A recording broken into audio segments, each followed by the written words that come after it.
ჩვეულებრივად რუსთაველის გადაკეტვა რას ნიშნავს? ამაზე ვერ ჩამოყალიბდა ეს ხალხი. ტრადიციულად რუსთაველი იკეტებოდა, მაგას ნიშნავდა რუსთაველის გადაკეტვა, რომ ხალხი არ ეტეოდა მთავრობის ახალისი და იკეტებოდა რუსთაველი. რუსთაველის გადაკეტვის კონცეფცია, სადაც 30 კაცი დგას შუა რუსთაველზე, კლოუნივით რაღაც მასკებით, ზოგს თვალი აქვს ახვეული, ზოგს რაღაცა აქვს. ნუ მეტყვით ახლა იმას, რომ იმალებიან. არა, რა ჯარიმები ხალხის ზოროსავი თვალი რო აქვს ახვეული, მაგითი ვერ მოახდენენ იდენტიფიცირებას. აი თვითონ ფორმითაც კლოუნადას დაემსგავსა ეს ყველაფერი. თვითონ ადასტურებს, აი თქვენი კადრები ვინმე რო ნახოს, ეს ადასტურებს იმასაც ვლაპარაკობ. და უბრალოდ ეს ხალხი, რომელიც აი ბოლო სტუმარი ერთ-ერთი ამბობდა რატომ ასხამ ქოცების წისქვილზე წყალსო? აი ამ კლოუნადას რო ატარებ. ამაზე მეტად ქოცების წისქვილზე რა ასხამს წყალს.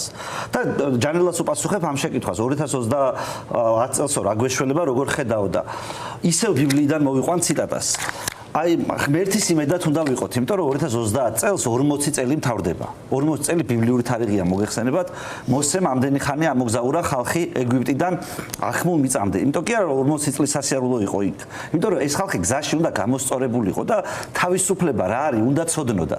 აი მე მართლა ამის იმედი მაქვს, რომ 2030 წელს აი ეს კლოუნადა აღარ გვექნება და გვეცოდინება რას ნიშნავს მართლა ბრძოლა, რას ნიშნავს სერიოზულობა, განსაკუთრებით ისეთ მოწინააღმდეგესთან, როგორც არის ქართული ცნება და ბიძინა ივანიშვილი. და აი ესეთი კლოუნადა იქნება განდევნილი ნორმალური ხალხის მხრიდან. ერთ-ერთი ქალბატონი ამბობდა სხვათა შორის, აი ზუსტად ამას აწვევაო იაგო, რომ აი სადღაც ზეცაში წყდება ყველაფერი, ჩვენ არაფერი შეგვიძლიაო და დაახლოებით რაღაცნაირად ადასტურებთ ამ მიდგომას ახლა. არა, ზოგადად ქართველმა ხალხმა რომ ბიბლია გადაიკითხოს შინაარსიანად, ამაში ცუდი არაფერი არ არის. მე იმ ხალხისგან ნაკლები მოლოდინი მაქვს, იქ რო ახლა გიჟობებს ლაპარაკობდა, მაგრამ ზოგადად ეს იგავი კი არ არის, რასაც მე ვლაპარაკობ. ეს არის ადამიანის ცხოვრებისეული გამოცდილება, რომ მონობაში რო გაიზარდე და დაიბადე, შენ დრო გჭირდება იმისთვის, რომ თაობა შეიცვალოს და თავისუფალი ქვეყანა, თავისუფალი საზოგადოება ააშენო. მე მჯერა რომ 40 წლის გასვლის მერე და ეს თარიღი შემთხვევით არ წერია ბიბლიაში. ეს საზოგადოება შეიცვლება ისე, რომ თავისუფლებისთვის ბრძოლა ასეთი კლოუნადა არ იქნება, რასაც ახლა ჩვენ რუსთაველზე ვხედავთ. ამას არაფერი კავშირი არც ბრძოლასთან არ აქვს, არც რუსთაველის გადაკეტვასთან არ აქვს, არც პროტესტთან არ აქვს. და კარგი იქნება თუ ამას დროზე მივხვდებით და იმ ხალხს, რომელიც ახლა აფრთხობს ნორმალურ ხალხს რუსთაველზე გამოვიდეს, რაღაცნაირად იქაურობას გავარიდებთ. იმიტომ რომ სულ იქნებიან ქოცები. სანამ აი ეს კლოუნადა იქნება რუსთაველზე მოწყობილი ქოცები სულ იქნებიან. ბატონო იგო, ის რასაც თქვენ უძახით კლოუნადას, შესაძლოა და მე რატომღაც დარწმუნებული ვარ, რომ ამ ადამიანებისთვის არის პრინციპის საკითხი და როდესაც ხელისუფლება ეგრეთ წოდებული ჯარიმებს უწესებს 5000 ლარიანი ჯარიმა, ალბათ წარმოგიდგენიათ, რომ ბევრისთვის შეუძლებელია ამის გადახდა, ხო?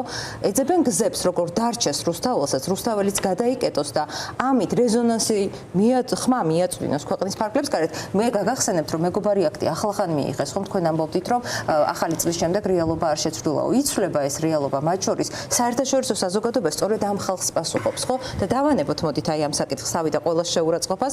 თქვენ ამბობთ, ყოველას არ ვაკეთებ ეს შეურაცხყოფას. ნუ ვისაც მიაყენეთ, არ იყო ესე ცოტა ფრთხებაო ხალხი.